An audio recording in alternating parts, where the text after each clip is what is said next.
City Pulse, what Toronto's talking about tonight. Good evening. Tent City tonight has gone from shantytown to ghost town after a surprise mass eviction. We're live right now to Roger Peterson for the latest. Alex, more than 100 people were forcibly removed from the lands on Eastern Lakeshore behind me, which are owned by Home Depot. Many of them tried to get back in tonight to get their personal belongings, with one woman calling it a matter of life and death. Any police officer, please come in here for a safety issue. After 7 hours, they finally let me go in and get my medication, and I had to go to the hospital beforehand. What do you need the medication for? My heart. Other residents were also finally let in, but only 3 at a time and under tight security, and they could only bring out what they could carry. People could live here, but no. No, Home Depot said no. Meanwhile, outside, OCAP and other supporters rallied. They laid the blame for this not only on Home Depot, but the province, Ottawa, and the mayor.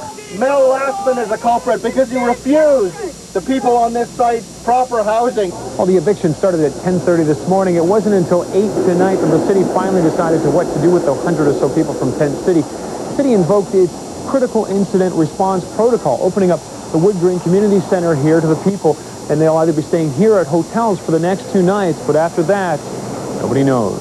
We need a long-term plan. We need the city to provide us with a piece of land. We need to be able to relocate people. The shelters are not the answer. Along with finding places to stay for the people, there's also the question of their pets. Now, there was talk the Humane Society would look after them.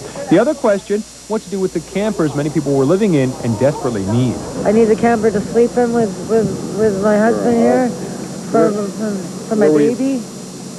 You're pregnant? I'm 4 months pregnant. Well, things are a little clearer now on how people will be able to get their personal property back and where they'll be staying for the next couple of days. That wasn't the case earlier when the eviction started. In fact, confusion reigned. Anne-Marie Green has more on that. At this time, you will be physically removed and possibly face charges of trespassing on private property. Sir, I'm asking you to leave the property now. They're moving the 6 people out of their homes right now, just before winter comes.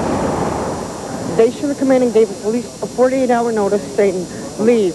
At least some people could have found places to go. Workers are busy increasing the height of this fence to make sure that no one gets back into Tent City. Home Depot says it was advised not to warn residents about the eviction because this surprise tactic would be safer. But when the company tried to explain at a press conference, it didn't have much luck.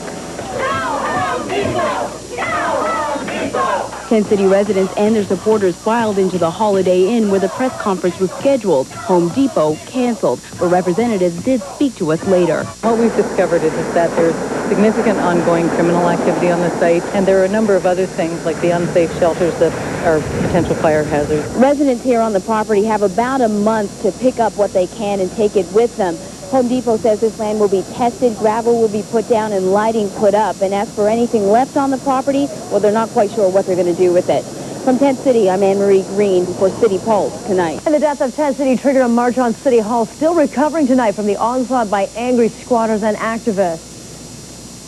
And let's be clear, it is their property.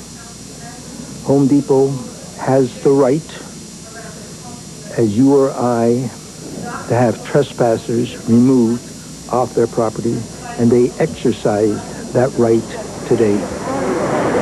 As Mayor Lastman met with reporters to explain the actions of Home Depot, followed from the hasty eviction of Tent City residents was felt almost immediately at City Hall with the explosive wrath of those now looking for new homes.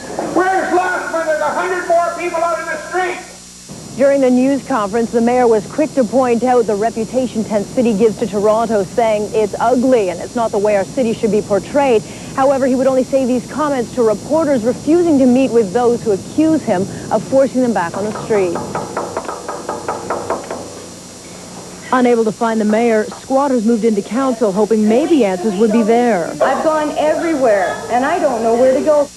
The city offered up its solution of shelter space. 70 beds as part of winter program.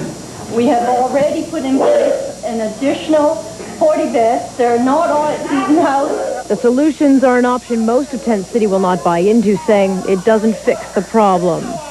Shelter beds are not enough. We want people to be housed just like the mayor is housed, and just like the mayor is not being evicted by Metropolitan Toronto Police.